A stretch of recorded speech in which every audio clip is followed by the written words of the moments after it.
Hello everyone! So, ayan. Actually, wala nang intro-intro yan kasi pauwi na kami yan. Tapos na kami ng mga anak ko mag-jogging dyan. So, late upload ko na lang pala to. Ngayon ko lang siya na-post. Ayan yung place pala. Flex ko lang din pala yung place kung saan po kami nagja-jogging ng aking mga anak. So, ayan. Diba? Ang ganda po ng place. Actually, subdivision yan.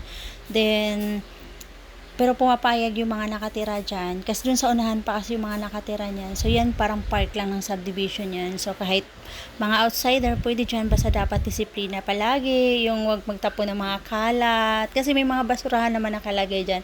Yung madaanan namin dyan, yung malapit dyan sa may blue na car. So, yan yung T-Bound, yung coffee shop dyan. So, minsan yung mga anak ko dyan, yan, nagko-coffee sila dyan. Pwede din magtambay dyan, mag-coffee. Hindi lang tambay, syempre bili din kayo, no?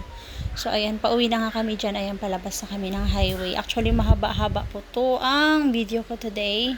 So, ayan, gusto ko lang kasi makita ninyo kung saan yung place kung saan kami nagja-jogging at saka yung way na dinadaanan po namin.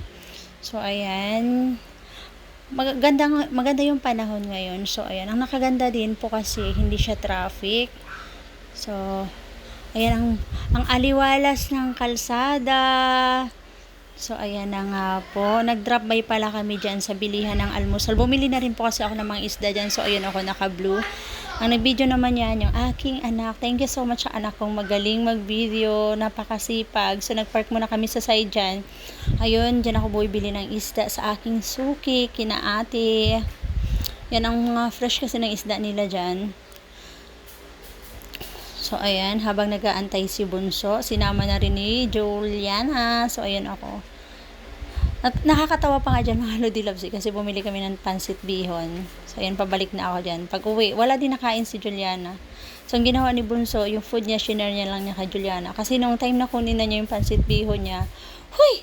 Hindi pala naitali ni ate. O, ayan, ang sarap pa naman. Excited pa naman sana kami kumain.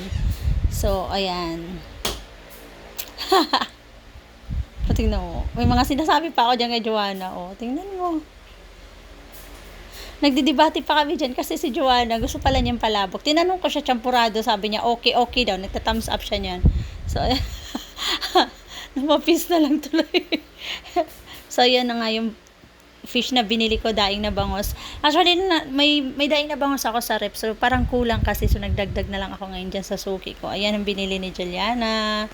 So, at yun na nga, niluto ko na. Ayan yung marinate kasi.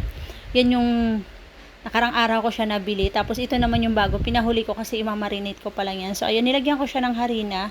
Kasi para hindi po siya matalsik. At hindi po tayo mahirapan. So, habang nagluluto ako ng isda dyan, sinabay ko na rin po yung pagsasaing ng kanin. Ayan, sa rice cooker. Kung napapansin nyo, dyan sa oven ko meron akong kamote at saka itlog dyan nilaga. So, ayan na po yung luto. At yun lang po yung update ko for today's video. Thanks for watching. God bless po. Bye!